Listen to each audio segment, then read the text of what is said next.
welcome to the Young Turks. Cenk, Uygur, and Kasparian with you guys. We're both here at the same time in the studio, so God bless. That's awesome. We're psyched about it.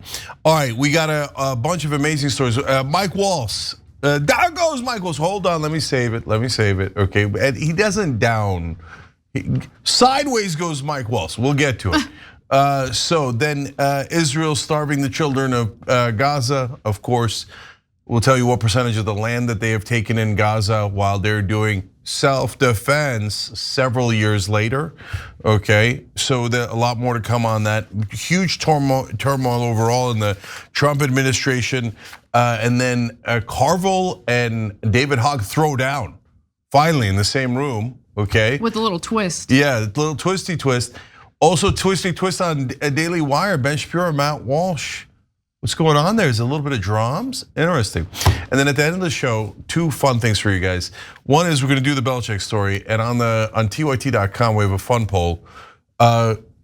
Should we judge Bill Belichick for dating a 24-year-old? Yes. Okay, all right. Hey, listen, that's her vote. I don't know what my vote is. I don't know what your vote is, but go vote at TYT.com and we'll report it at the end of the show. And finally, instead of the bonus episode today, Ojeda's back. He's joined the rebellion. Wait till you hear about his race in North Carolina. You're gonna love it. That's at 8 o'clock Eastern, available for everyone. So let's get started. Casper, what do you got? Let's begin with the big news in regard to Mike Waltz and what was kind of thought of as a shakeup in Trump's administration, but really not that much of a shakeup. Let's get into it. Waltz would be the first high-profile departure from the Trump administration if this proves to be true. Now, it's quite clear that just like many things in the Trump administration, the foreign policy front is not going well. The war in Ukraine is still raging. The situation in Gaza is awful. There are tensions between the US and China. White House National Security Advisor Mike Waltz and his deputy Alex Wong were alleged to have been leaving the Trump White House as of this morning. However, as that story developed, we've learned that he's actually been tapped for a different role within the Trump administration. He will be serving as ambassador to the United Nations. And in the meantime, it appears that Secretary of State Marco Rubio will be the interim national security advisor until he's replaced, maybe, we'll see, Cenk? Yeah.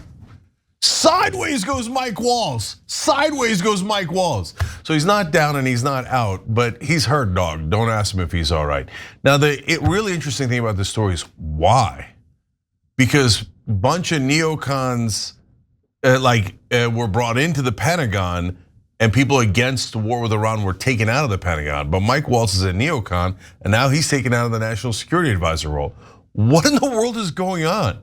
Let's try to find out. Yeah, I'm just gonna say it is very unclear, but we're gonna give you the facts and the details as we know them at this moment. Obviously, this is a story that could further develop, but this shakeup does obviously impact others as well. As I mentioned, Waltz will be the ambassador to the United Nations, and then Marco Rubio, who's the current Secretary of State, will be the Secretary of State. He will remain in that role, but will also serve as the interim national security advisor. So here's what Trump wrote on Truth Social in making this announcement today.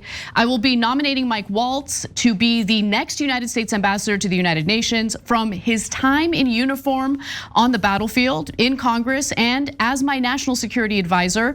Mike Waltz has worked hard to put our nation's interests first. Has he? I know he will do the same in his new role. In the interim, Secretary of State Marco Rubio will serve as National Security Advisor while continuing his strong leadership at the State Department. Together, we will continue to fight tirelessly to make America and the world safe again. Okay, so reports indicate that Laura Loomer had a hand in this, allegedly. So apparently she was in Donald Trump's ear, essentially advising him against keeping Mike Waltz as part of his administration, arguing that he isn't loyal enough. She allegedly told Trump in this recent meeting at the Oval Office that he needs to get rid of Waltz and other aides who she believes are insufficiently loyal to the MAGA agenda, the Make America Great agenda, or the America First agenda. But the embattled national security advisor was also under siege from personalities such as Loomer, who had been complaining claiming to administration officials that she'd been excluded from the vetting process for National Security Council aides. In her view, Waltz relied too much on neocons, referring to hawkish neoconservatives within the Republican Party, as well as others who Loomer argued were not MAGA enough types. Now, Loomer is a confusing figure because of the fact that she is honestly a staunch supporter of Israel. She's very much Israel first and wants a war with Iran. So the idea that she's against neocons doesn't really make much sense. But make no mistake about it, Waltz absolutely is a neocon. In fact, Dana Bash from CNN, who's very much a supporter of Israel, seemed a little bit alarmed by the news today. Let me give you a little taste of what I mean. First of all, Mike Waltz is a very serious person. She said that with a straight face. She said that with a straight face. Now, what was she referring to? Why is Mike Waltz such a serious person? Let's take a look. First of all, Mike Waltz is a very serious person. He is a former Green Beret. He's a 4-time Bronze Star winner. That all happened, that service, military service, is obviously well before he ran for Congress. As part of his sort of approach to the world, it was much more hawkish historically than anybody around President Trump in the current form. And so my understanding, and I'm curious what you all are hearing, is that never mind Signalgate, it was that very fundamental mistrust of him and skepticism of him and his perspective about the world that was also problematic from the start. It absolutely was, and I think Signalgate was the reason for his departure, but not really what led up to it. He is a hawk, there's no doubt about it. There have also been some rumors indicating that in the future he will be replaced by Steve Witkoff, who of course is Donald Trump's special envoy to the Middle East.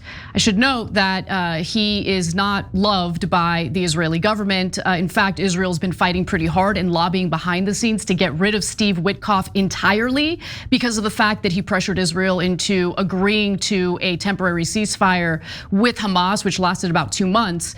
I don't know if Witkoff is really going to be tapped for this role, but that would be fascinating. Yeah, so this is as confusing as it gets. So normally what we do on the show is we tell you, oh, here's what's actually happening behind the scenes, and we'll lay out why. And then we have the rule that clarifies almost all legislation and what happens in government, which is follow the money. In this case, I have no idea what's going on. And I almost never say that, because how can you get rid of the anti-war guys in the Pentagon and then get rid of Mike Waltz next, who's definitely pro-war? How does that make any sense? I don't get it. And then Laura Loomer is Israel first, but she's talking about taking out neocons from inside the administration. It makes no sense. That doesn't make any sense at all. So, I mean, one possibility is Laura Loomer is just taking out America first guys, pretending that they're neocons, just because neocon sounds bad, so she's slapping that label on. But second of all, why is Laura Loomer making decisions about who works in the US government? I think that's the biggest question, honestly, right? It doesn't make any sense to me. Like, what qualification does she have? Why does she have so much influence or sway over Trump? Or more importantly, Cenk, what if that's just a cover story, right? Like, we don't know for sure. Yeah, so and she did take credit, by the way. Sorry to interrupt you, but she did take credit today in regard to what's happening to Mike Waltz. Loomer appeared to take credit in a post on social media, writing "scalp." Hopefully, the rest of the people who were set to be fired but were given promotions at the NSC under Waltz also depart. Loomer wrote in another post. Go ahead, Cenk. So in that post, I tried to interact with her because I don't get it. I'm like, are you Israel first or are you against neocons? So I'd love some clarification, because her past is Israel first, but maybe she's changed her mind. I mean, that's a very, very doubtful, but that's why I asked. And then somebody wrote like, oh, what are you bothering to talk to a loon like Laura Loomer for? That shows you're not a serious journalist. Are you guys kidding me? The cover story is that Laura Loomer is making the final decisions on who gets fired at the White House. So is that crazy? Absolutely, right? But is it true? It seems like it might be true. So then I've got to ask Laura Loomer, what's your actual agenda if you're I don't know, the vice president or whatever you are, right? Yeah, and want to know something insane? So if you guys can recall, some time ago, Laura Loomer met with Donald Trump in the Oval Office to persuade him to fire other individuals, right? That included Thomas Boudry, a senior director for legislative affairs. He was also Waltz's legislative director when Waltz was serving in the House of Representatives. David Feith, a senior director for technology and national security. So she's in the Oval Office trying to convince Trump to fire these people. Trump did fire these people. In the room was Mike Waltz. So Mike Waltz is basically sitting there listening to the woman who ultimately might have determined what his fate was within the Trump administration. So part of the reason I say that is Loomer representing other voices, right? Because I know Trump's nuts, but really like one of the most unhinged right wingers, you're gonna bring in like some blogger or whatever she is, and go, okay, who would you like to fire in the National Security Council? And then make the National Security Advisor sit there in shame and humiliation as this rando blogger lists all of his aides that should be fired, and then the president listens to her. She's that powerful? Nah. There's something going on. There's something else behind that, right? So I mean, look, guys, I'll give you a funny example. Like Biden would never listen to any left winger ever, right, online. Like he might listen to a New York Times reporter or a MSNBC host or something, but this is the equivalent of, and I'm almost feeling bad for Jimmy to make this analogy, but if Biden called in Jimmy Dore and was like, who do you think I should fire in the National Security Council? We would all be like, what is going on? I mean, are you serious, right? Like that is so beyond the pale of anything that could possibly happen. And I think Laura's more unhinged than Jimmy is. So. I mean, look, I think that there are some areas, and it takes a lot to say this, but I think there are some areas in which Jimmy would actually be good in advising the president on, foreign policy or who to keep and who to get rid of on foreign policy, especially pertaining to Middle East policy. Yeah, no, I'm just, yeah. Look, we might agree on Israel or some other things, no problem, right? I'm just giving that as like, I know that on the left, people would find that to be the most outrageous thing they'd ever heard. And this is more outrageous than that, right? So that can't be the story. There's now all sorts of cover stories out there that make no sense at all. One day we're gonna find out, but the last thing I'll say about this is, meanwhile, mainstream media is like, oh, let's see, a blogger of course has this much power. I don't question that at all, okay? And then people on both sides are getting fired, but it must be just an internal. Guys, come on, this is like Israel versus America. Let's do a little digging. Let's do a little investigating, right? Let's ask some tough questions and figure out what's actually going on. Yeah, and the reason we say about Dana Bash is, so look, she's got an interesting career full of different things, but lately, I think she's gotten entrenched into more of a pro-Israel position, partly because people went to her house, and I think she got mad about that and dug herself in further, etc. But like when people like her, and it's not just about her, it's just in mainstream media, when they say serious people, right? They mean like the professionals who believe that the status quo is awesome and the establishment is the greatest thing ever and war is fantastic and Israel should always be listened to. Israel is in that list of things we always do, right? The sacred and so the people who have ruined this country with the things we always do are the serious people, right? So that's as far as their analysis goes. Let's be honest. Come on, guys. CNN, New York Times, are you gonna do a real piece? Okay, this is Israel first versus America first. Everyone on the right wing knows it. Tons of people on the left wing knows it. The only people who don't seem to know it is national media reporters covering the White House and Congress. And come on, that's embarrassing. And to be honest with you, I think it's the most interesting development within the Republican Party ever. I mean that, ever. Because ever since I've been alive, the only Republican Party I've known is the hawkish pro-war party, the neoconservative party. Yeah. And so we'll see what happens. And now all of a sudden you see this absorption of neoconservatives within the Democratic Party. And it's just it should be worrying to Democratic voters, but unfortunately they're a little asleep at the wheel on that issue. I can't help but say one last thing. It's amazing what the national media misses. So I remember a million years ago, George W. Bush comes out with a foreign policy while he's running for president that is diametrically opposed to his dad's, George H.W. Bush. George H.W. Bush, do not attack a country that did not attack you, okay? Do not attack sovereign countries. That was the New World Order. George W. Bush has the exact opposite policy. Right. And they're both both Republican presidents that follow one another. And the press is like, I don't see it. How did you not see that their policies are diametrically opposed? And so right now, I'm not on America First side. I'm not on Israel, certainly not on Israel First side. But I'm deeply curious as to what's going on inside the White House, and the fact that there's pushback against Israel First is kind of unprecedented. Yeah. And so, and by the way, those neocons that are moving to the Democratic Party, has anyone in mainstream media even noted it? Oh, the guys who started the Iraq War, the ones that the Democrats said they were dead set against, half of them, 3/4 of them are now housed inside the Democratic Party. Right. And you guys didn't even notice that? It's just embarrassing.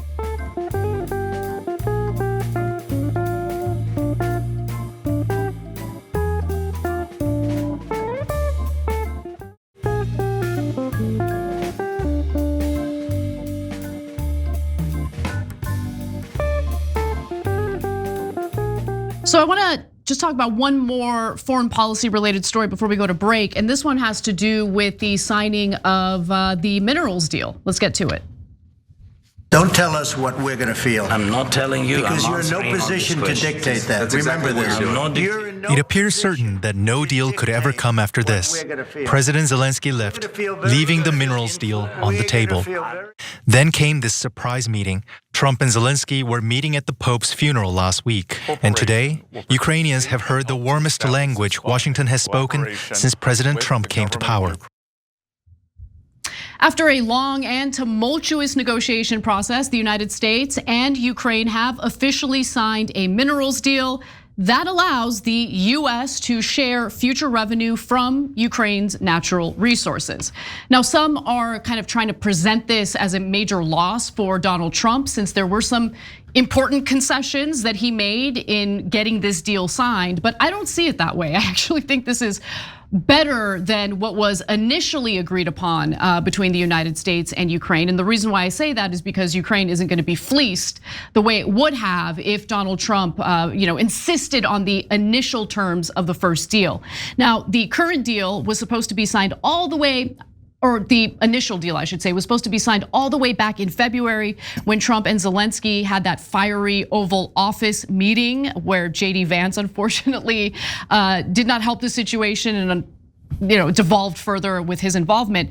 But Trump in that conversation accused the Ukrainian president of being a dictator.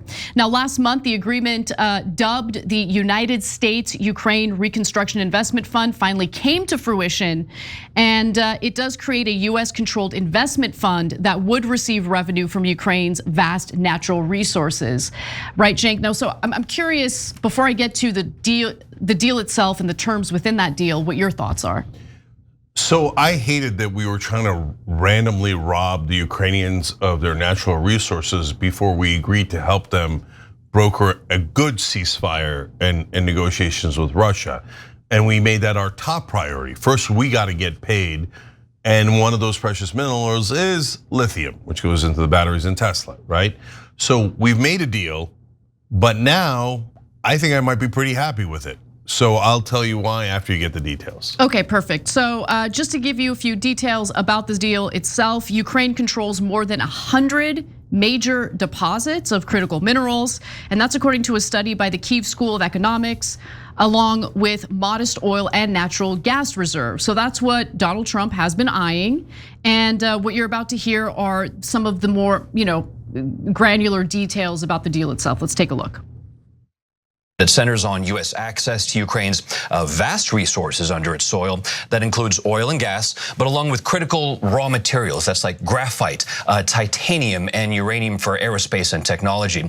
Funds from this deal would go towards paying the US for future military aid and to establish a joint fund for the reconstruction of Ukraine. So you get a sense of how Donald Trump made some concessions based on what was said in that video, that CBS report.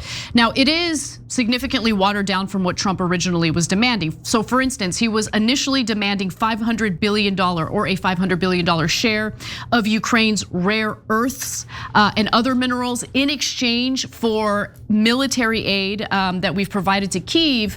But this deal actually gives no guarantees of profit. On top of that, he also said that he wanted Ukraine He wanted Ukraine to use its mineral wealth to repay the United States for military aid that has already been given to Ukraine. However, he has reneged on that, right? Or he is no longer insisting on that. The minerals deal will help pay the United States for future military investment into Ukraine, or help for Ukraine to beat off or defend itself against Russia. But there's more. So although the agreement does not treat past aid to Ukraine as debt that the country needs to repay, it does say that future military aid, including weapons and training, will be treated as a US contribution to the fund, meaning that Ukraine will need to match future aid with resource wealth. And in a post on Telegram, Ukraine's prime minister wrote that the two countries would have equal voting rights over the fund, and that Ukraine would retain full control over its subsoil, infrastructure, and natural resources. So this agreement also appears to keep open the possibility for Ukraine to join the European Union. But look, we have to also be clear about one thing. This deal really means nothing if Donald Trump can't convince Vladimir Putin to end the war. And right now, there is no indication that Putin and Russia have any intention to end the war. So it really does hinge on Russia. However, before I go to you, Cenk, I just want to note that Trump has changed his rhetoric a little bit when it comes to Russia. I want to show you that video after we hear from Cenk. Yeah, so look, on this deal, the devil's in the details. And so CNN is reporting that it doesn't really have bite, that it's going to be many decades from now when they're actually extracting those minerals, and that there's enough leeway in the deal for the Ukrainians to be able to basically change the terms, get out of it, etc. If that's true, then it's a face-saving measure for Trump, and we're moving forward to actually dealing with the ceasefire. That would be great news, okay? Yeah, I agree. So if it turns out we really are holding them hostage and taking their, state and natural resources, etc., let's be honest, that would be America 101, right? And we're back to doing that kind of nonsense for Trump and his donors, etc. But if the reporting is accurate, it's a vague enough deal and we move forward, great, then I'm super happy with it. Now, there's no mention of a US security guarantee in the text of the deal. However, as I mentioned earlier, the Trump administration appears to have changed its rhetoric a little bit as it pertains to Russia. So let me give you a little taste of that. Today's agreement signals clearly to Russian leadership that the Trump administration is committed to a peace process centered on a free, sovereign, and prosperous Ukraine over the long term. It's time for this cruel and senseless war to end. The killing must stop. And look, there are a lot of kinks that still need to be worked out, including the fact that Ukraine's parliament still has to ratify the agreement. But I think the good news here is that Trump has kind of backed off of this idea of essentially fleecing Ukraine with nothing in return. That was the initial plan. Yes, there's a couple other good things. By the way, let's note that Elon Musk is on his way out of the White House, and all of a sudden the minerals become less important. Okay, so I don't know that those are connected, but it is an interesting note. All right, now there are parts in the deal that clearly say Russian aggression and how the Ukrainians would buy weapons from the US, and that money from the fund would be used to pay for those.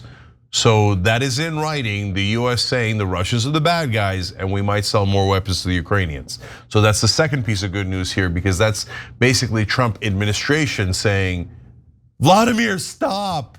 Okay, so that's what he wrote in a Truth Social post, and this is him actually carrying that out, which is much more important than a Truth Social post, right? So I wonder if that creates enough leverage to get Putin to re-enter the negotiations in a serious way. If it does, terrific.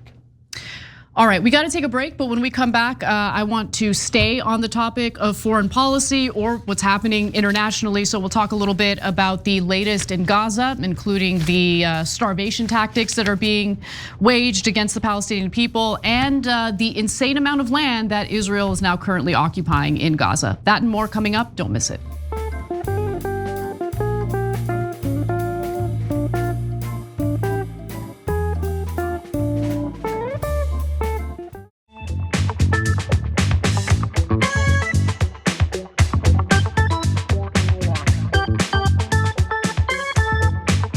right, back on TYT. Cenk, Anna, and Lady AF. Thank you for gifting 10 memberships on YouTube. You're awesome as usual. Casper. Well, there's some pretty big updates out of Gaza that I want to share with you all, including how much land Israel is currently occupying in the Gaza Strip. So let's get to those details. In the 6 weeks since Israel ended its ceasefire with Hamas, the Israeli Defense Forces have basically drastically altered Gaza's map in order to take control, complete control of 70% of Palestinian territory. So I'm gonna show you this map so you can visualize exactly what I'm talking about here. This map was put together by the Washington Post. And if you look at it, and as you can see from this map, which uses data from the Israeli Defense Forces, all the shaded areas represent parts of Gaza that Palestinians are now barred from being in. So the darker shading indicates areas in Gaza where Palestinians have been ordered to evacuate. The lighter shading represents areas that are considered military red zones, where Palestinians will literally be killed on the spot if they enter. Now, you might be asking yourself, how is that different from other parts of the Gaza Strip? And the answer is, I guess it gives the IDF a little more justification in their eyes to just indiscriminately kill people. But that is happening throughout the entirety of the Gaza Strip. Let's be clear about that. In total, the shaded areas make up 68% of the Gaza Strip, Cenk. Yeah, but no, this is about self-defense. Right. Of a attack that happened literally years ago. It happened in the year 2023. We're in the middle of the year of 2025. And oh, golly gee, did I occupy 70% of Gaza? Or do I happen to have all their land and I'm squishing them all into a tiny little place where then I'm gonna push them out and take it all while I'm doing self-defense? Yeah. So look guys, I don't know when the Israeli supporters are gonna come out and apologize because they said it was anti-Semitic to suggest that Israel would occupy Gaza. Well, here we are at 70% occupation. Right, well those are the same people who are gonna argue that you're anti-Semitic for making the point you just made. So it's better to just ignore those folks because they're not arguing in good faith at all. Yeah, so okay, it was always about land and that's what this is about. It isn't about the hostages, it isn't about self-defense.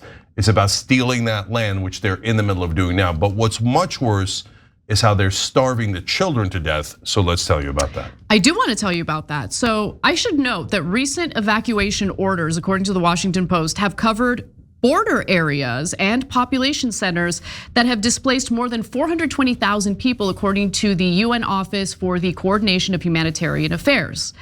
Now, one area of the Gaza Strip that has been occupied significantly by the IDF is the border area between Gaza and Egypt. And the Rafah border, as it was called, was the area in which humanitarian aid trucks were able to come into the Gaza Strip to provide some humanitarian relief to the Palestinian civilians who are currently trapped in Gaza.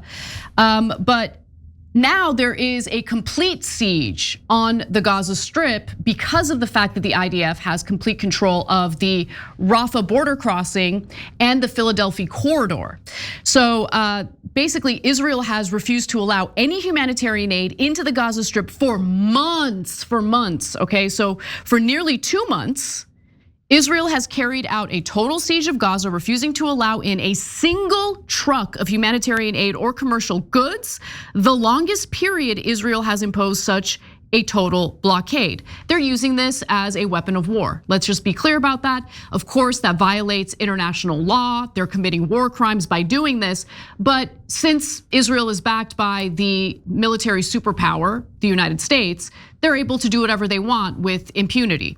So the World Food Program announced this week that its warehouses are now barren. The soup kitchens that are still running are severely rationing their last stocks. And what little food remains in Gaza's markets is now being sold for exorbitant prices that most cannot afford. A simple bag of flour now costs the equivalent of $100. Cases of acute child malnutrition in Gaza are rapidly rising, one of the telltale signs of impending famine. Nearly 3,700 children were diagnosed last month, an 82% increase from February, according to the United Nations. And in some ways, the Trump administration has been worse than the Biden administration, not by many ways, but by this particular way. Biden at least paid lip service to allowing humanitarian aid into the Gaza Strip. Now, he didn't really use punishment or any leverage against Israel when they refused to do so. In the case of the Trump administration, they appeared to be completely on board with this siege. In fact, Mike Huckabee, the demonic scourge on America and its global reputation, is unfortunately now the US ambassador to Israel. And get a load of this piece of garbage.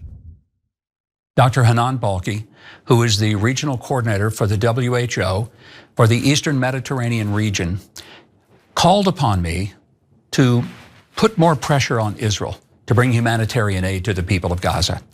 I appreciate the message from Dr. Balki, and today what I would like to suggest is that we work together on putting the pressure where it really belongs, on Hamas, to give us the opportunity to open up those humanitarian channels. So we call upon Hamas to sign an agreement so that humanitarian aid can flow into Gaza to the people who desperately need it. When that happens and hostages are released, which is an urgent matter for all of us, then we hope that that humanitarian aid will flow.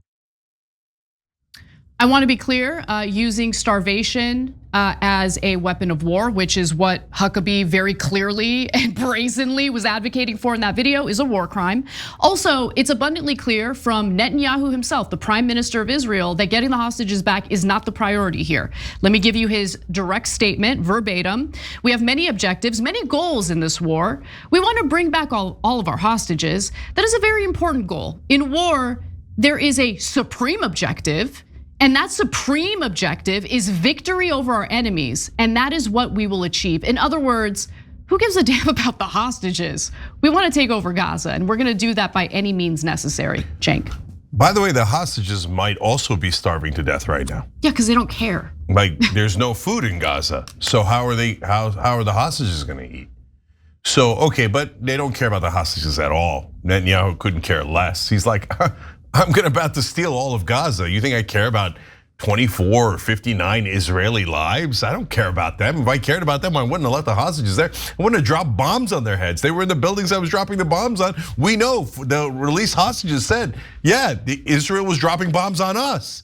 So how much clearer does Netanyahu have to make it? He doesn't give a damn about the hostages. He doesn't care about anybody except me. If I step down, I'll have corruption charges against me. I might go to prison. I'll be out of power. And the way I stay in power is endless war and endless death and destruction. He's one of the worst terrorists of my lifetime.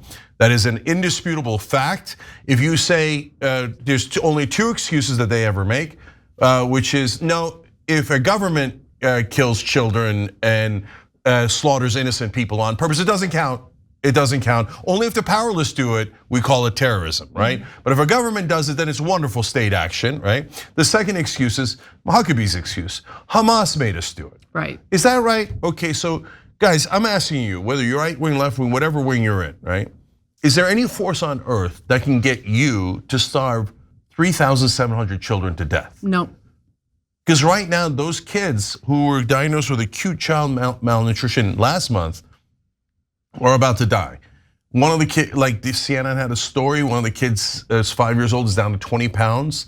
Taking clothes on and off causes them pain because every touch causes them pain because he's skin and bones. They look like they're kids out of the Holocaust. He's supposed to, at this point in his life as a 5-year-old, weigh at least 40 pounds. So, and there's a mom that CNN talked to who's going through flour that is infested with bugs and pests, etc. And she's trying to filter it because there's literally no food left, right? And so she gives it to her kids after baking it. They throw up, but she's like, "What am I gonna do? There's literally no food left, and they're starving to death." For 2 months, they haven't let food in there. 2 months, there's no food. Mass starvation is collective punishment. It's one of the worst acts of terrorism you could do. And so look, so is Netanyahu a war criminal and a terrorist? Obviously. Ben-Gvir, obviously. Smotrich, obviously. They should spend the rest of their life in The Hague. That is so painfully obvious to every human being on earth other than American government officials and supporters of Israel, period. They're like, no, not enough, right? And don't tell me that you're against Netanyahu and sit on your ass and do nothing, right? Nothing. Have you come out and said, this goddamn Israeli government doesn't represent me? It's heartless, it's inhumane, it's disgusting. And I can't believe that it's pretending to represent Jews across the world. How dare you call this a Jewish state and do this kind of monstrosity? That's how I would react, that's how I do react. When Erdogan does 1% of this, I lose it. Because it's not just the victims of Erdogan, it's how it makes all Turks look. It makes, how does it look Turkey, make Turkey look, or all Turks across the world. And I'm enraged by what he does. Now, Netanyahu does 10,000 times worse. No, Israel. Israel's so important that you could just slaughter those poor people. Already over 15 to 20,000 kids dead. When is it gonna be enough? Yeah. So again, I come back to you guys. I ask you, is there any force on earth, even if they kidnapped your family? Imagine how enraged you'd be. How enraged, I understand that rage. So I'm giving you the maximum hypothetical. They kidnap your family. Would you murder 3,700 kids? If you say yes, there's something deeply wrong with you. Yeah, and by the way, that's the ones that are being starved to death now, let alone the 15,000 that are already in the grave. Don't tell me Hamas made you do it.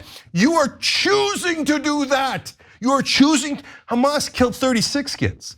You've now killed 15,000. Hamas didn't make you do that. Netanyahu chose to do that because he's one of the worst terrorists of our lifetimes.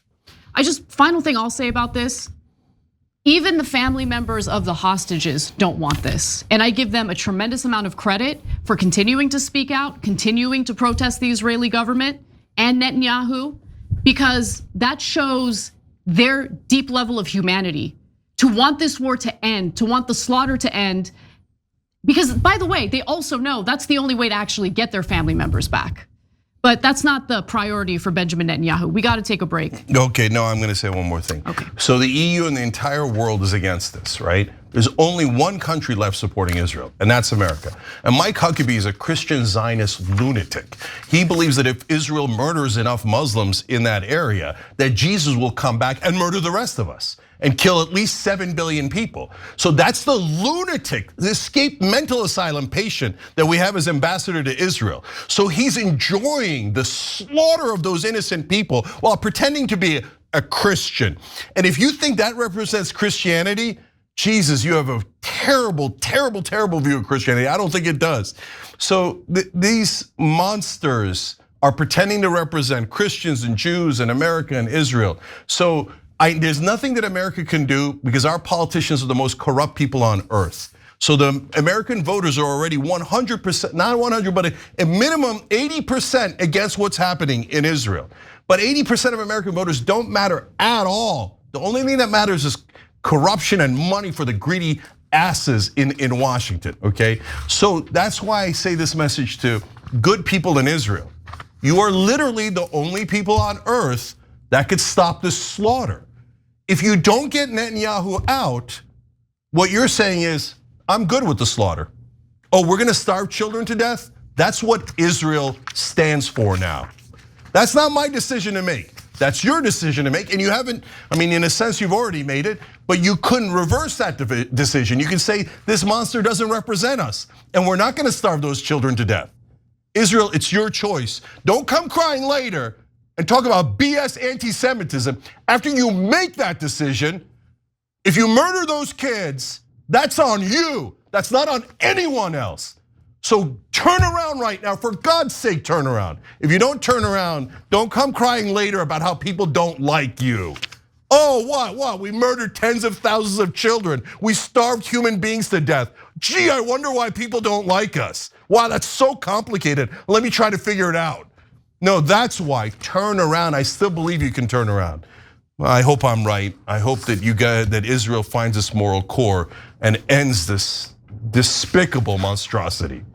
Young Turks.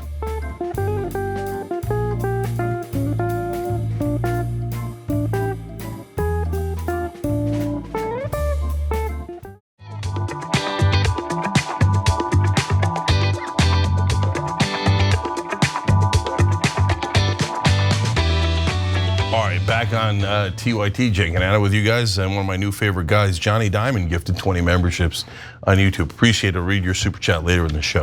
Anna. That's a great name, by the way, Johnny Diamond. I like that. It's actually John Diamond, but I like to call him Johnny Diamond because it sounds even better. I like it too. Okay. All right, we got to talk about this insane convo that happened on Tucker Carlson's podcast. I think that if you can't defend yourself as a nation, or if you can't survive without being propped up by another government, say ours, then you shouldn't exist as a country. That's just the way of the world. So wait. If you can't exist without being propped up by another government, say ours, you shouldn't exist. Yeah. Israel cannot exist without being propped up by the United States. You think so? Its nuclear program came from the United States. Its weapons come from the United States. Its economy is supported by the United States. Well, that was a fascinating conversation that took place on Tucker Carlson's podcast. Now, Tucker Carlson sat down with Matt Walsh, who has a show on the Daily Wire, the same Daily Wire that fired Candace Owens for her critical statements on Israel, which is fascinating. And I'm about to give you some more context into this convo. But before I do, I just want to be fair, because Matt Walsh seems to believe that Israel would exist even without US aid. And I've seen some stuff on social media where Israeli officials are like, oh, we don't need US aid. Okay, can we stop giving you billions of dollars every year? Deal. Where do I sign that deal? But no, Israel will take another $300 billion from us because all of our politicians are crooks, Republicans and Democrats. Don't tell me otherwise. We saw the Democrats, they were giant crooks and gave them endless money, a blank check to slaughter and genocide and ethnically cleanse Gaza. Then we see Trump come in and do worse and say, oh, why don't we ethnically cleanse them for you and deal with your exploded bombs? Why don't American soldiers die instead of Israeli soldiers, etc., right? Why don't we occupy Gaza for you? So we see what's happening here, but that's not the interesting part here, because that we already knew that our politicians are the biggest crooks in the world and serve Israel.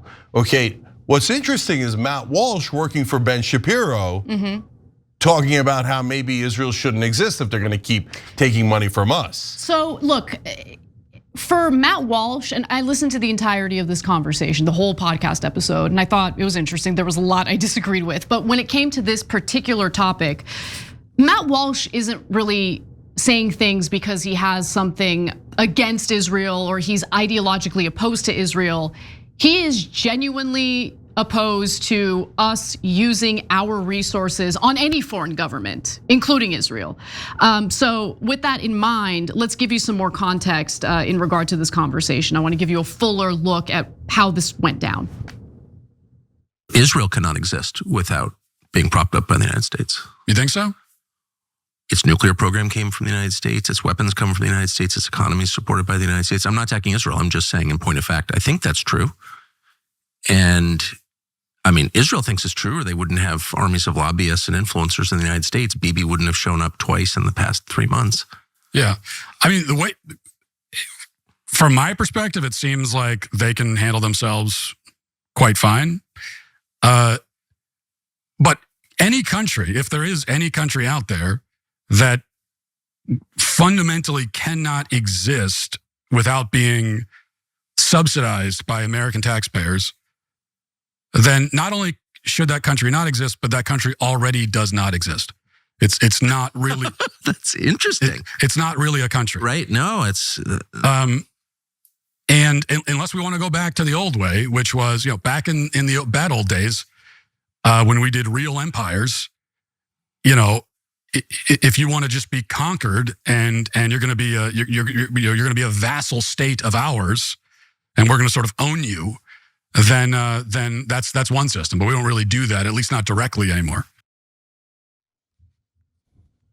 So really interesting perspective from Matt Walsh.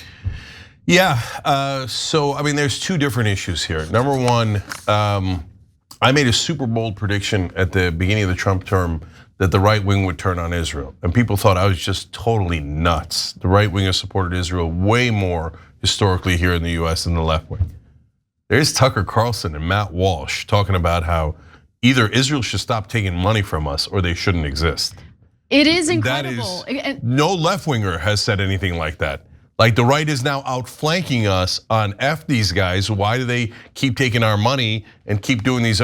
Look, I don't know how much they care about the outrageous things that Israel's doing. Matt Walsh doesn't care at all, it seems like, yeah. But they're outraged by the 300 billion we're already missing. And by the way, I mean, later we're gonna talk about Patrick Bet-David and his whole crew giving pretty bad grades to Trump.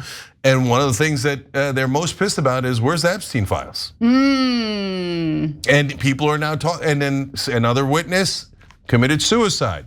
Interesting. And people are beginning to wonder what the hell is going on here?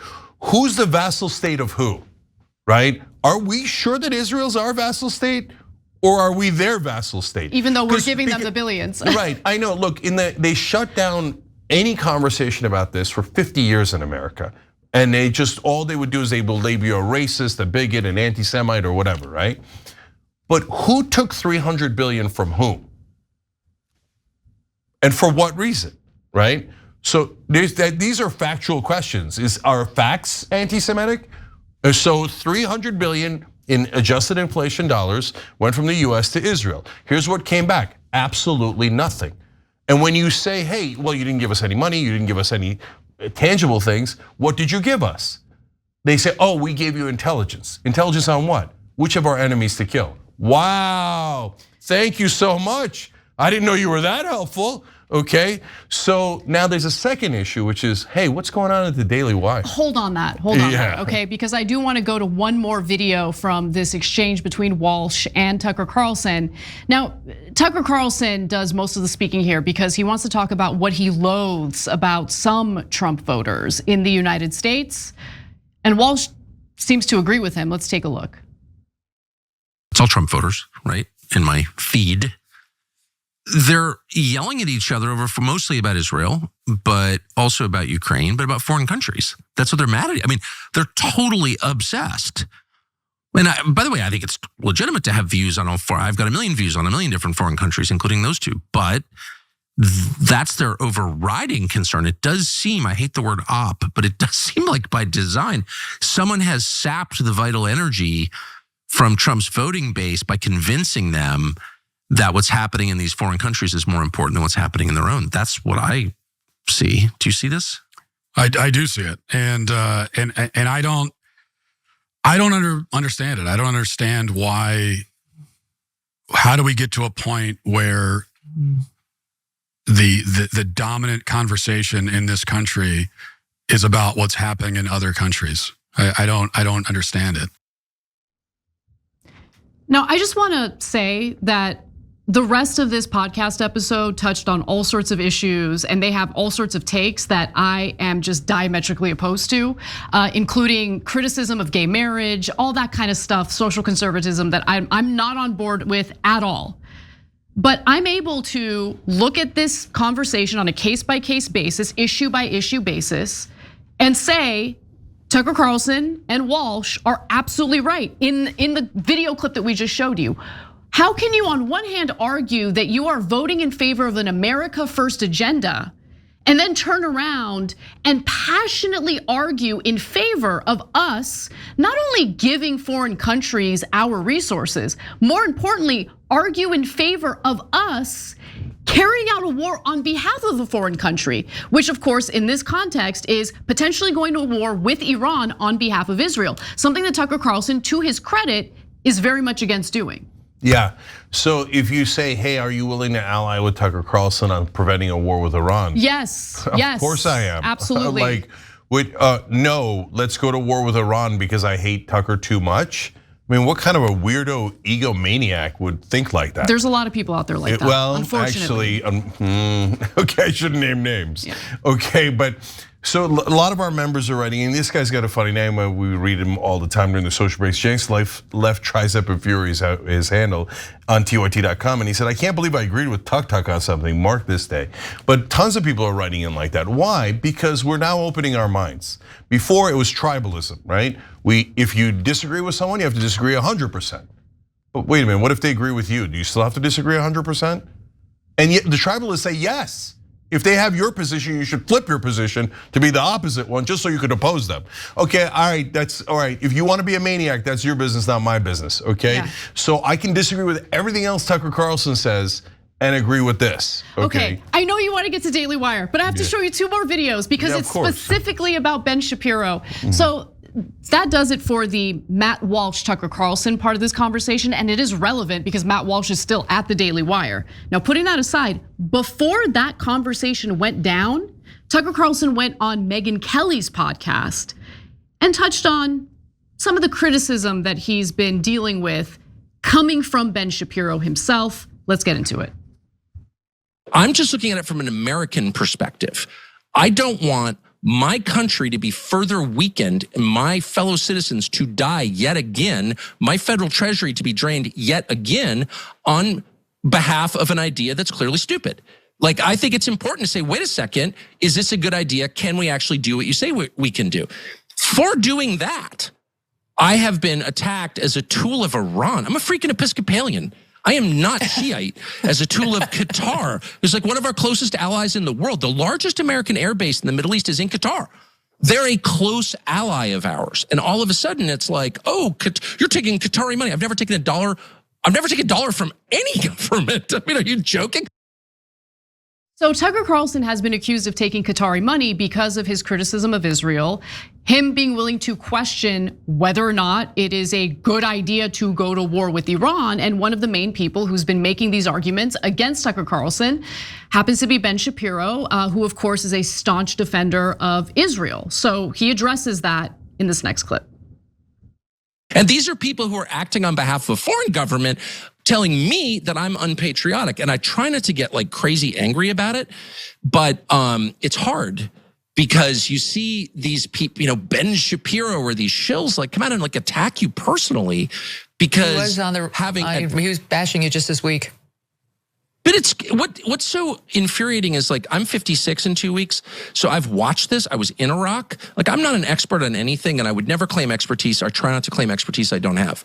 But just I have a good memory, and I was there for a lot of this stuff, and I have unresolved rage for the reasons I just explained. No one's apologized. No one's repented. No one's changed. He's right about that. The neocons have never apologized for dragging the United States into a preemptive war with Iraq, which was absolutely disastrous. Right. Nobody in Washington apologizes for anything, right? That's true. So Kamala Harris, instead of asking for an apology from Dick Cheney, gave him a bear hug and then sunk her own campaign. Yep. It's just a bunch of morons in Washington who just, since they're so hooked on donor money, right? They're like, oh, the donors tell me to bear hug Dick Cheney. He's sitting at a 9% approval rating, but okay, sure, I'll do anything a donor tells me. It's like Ron Burgundy, but except with donors, right? I'll do anything a donor puts in the prompter. So, okay, so that's the Democrats. Trump then comes in, does worse. He's like, oh yeah, we'll go and deal with the unexploded bombs in Gaza so that the more precious Israeli lives will be saved and Americans will get blown up by those bombs instead. Wow, you really sound like you're America first. So, I mean, it's so over the top that I think the Ben Shapiro's of the world don't understand. Your old tricks are not going to work anymore, right? Cat's out of the bag. So before they had it totally contained with mainstream media. They did, right? Yep. Mainstream media was like, you step 1 inch out of line, you say anything against Israel, canceled. Anti-Semite, and then you'll be canceled for the rest of your life, right? Now, guys, mainstream media, sorry, hashtag suck it. You're not in charge anymore, okay? So now you can't contain us. You can't contain us on the left, you can't contain them on the right. Now go cry about it. Oh no, Israel, beloved Israel. No, go ahead, Dana Bash, go ahead.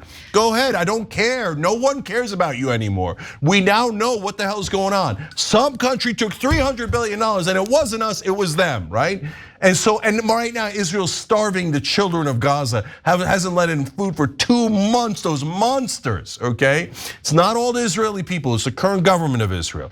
So now, when you look at this fight between Ben Shapiro and Tucker Carlson, first of all, the fact that there is a fight is awesome. It is awesome, right? Absolutely. And I will say to my beloved friends on the left that said that there would be no breaks,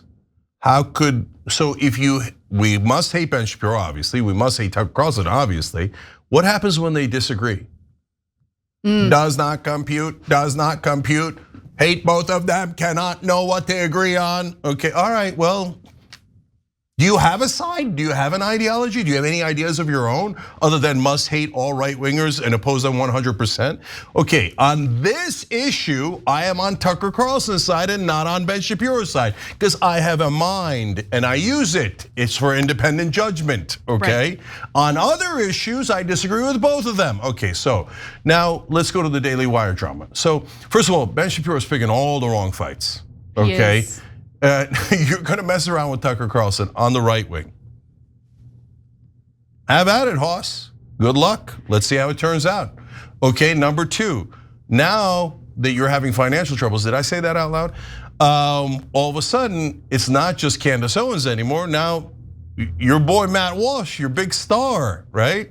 Yeah. Now he's popping off. And he's popping off in a way that's waving a flag.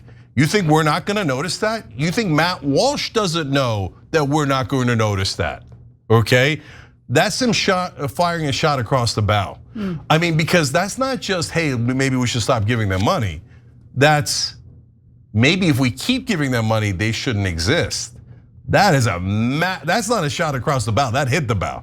That hit the bow. Yeah, that's a very provocative statement. It's a very provocative. By the way, I don't agree with that. I think Israel has every right to exist. Okay, just don't think they have a right to our money, and they don't have a right to slaughter innocent Palestinians. Right.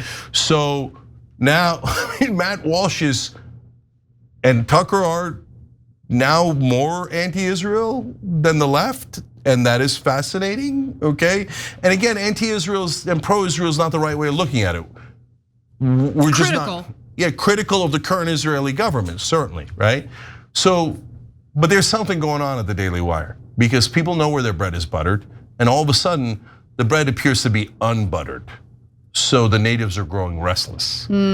So that's what it looks like to me from the outside. But people what would like I butter. know? People like butter. Yeah, especially on the right wing. They really love butter. Okay. Yep. All right. Well, we're gonna take a break. When we come back for the second hour of the show, a pretty big update on a federal judge and his thoughts on the Trump administration using the Alien Enemies Act to deport people. This is a Trump-appointed judge who appears to disagree with Trump. So that and more coming up. Don't miss it.